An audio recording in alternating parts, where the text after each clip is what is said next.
How to learn kanji like a fucking pro so that you can read in Japanese as if you were reading in your own language. It is pretty difficult. There's no easy way to learn kanji, not at all.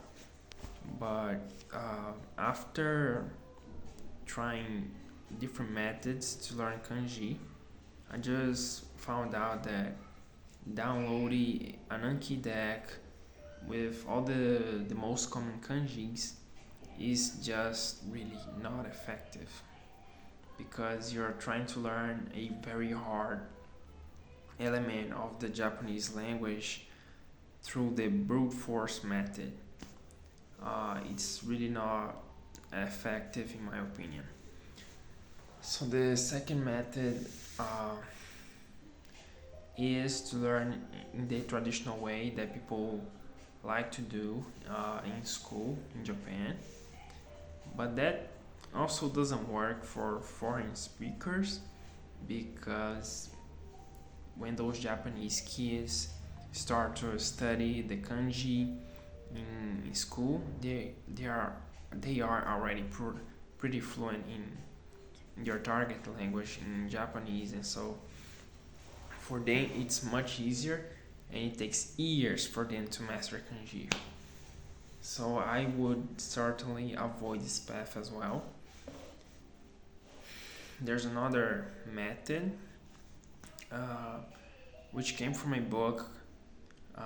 I don't remember the name of the book, but basically it's a method in which you learn kanji through stories. You create mnemonics for each kanji character you learn. It's a pretty effective way to learn kanji, but the downside is when you're doing that, you're not actually learning Japanese. You're just learning kanji, and which are totally different skills. Just because you learn kanji, it does not mean that you're gonna understand animes. It does not mean you're gonna be able to read. And so I would also avoid this path. The best path, in my opinion, is to learn kanji and Japanese at the same time through text, uh, through sentences with the kanji and the with kanji, hiragana, and Fujima. I don't remember the name exactly, but it's basically the hiragana above the kanji. I think it's called furigana. Yeah. So basically, you focus on learning sentences in which you understand everything. You put them on your Anki with the furigana above all of the kanji characters, and then you do this for like about a year or something, and then eventually remove the furigana.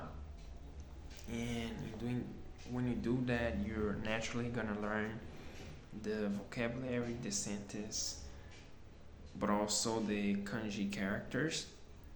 And the second step is to have another deck in which you learn separate forms of the kanji. So instead of learning kanji through sentences, you're gonna focus on learning them individually. But the focus of this deck is really not to learn the meaning of the kanji. Actually, the focus of this deck is to learn the sound of the kanji. With the first deck, you're gonna learn the meaning in a sentence, but with this deck, you're gonna focus on learning how it sounds. So that's the focus. So that's what I would recommend for everybody out there who wants to learn kanji like a fucking pro without the headache of learning and forgetting all the time. So yeah.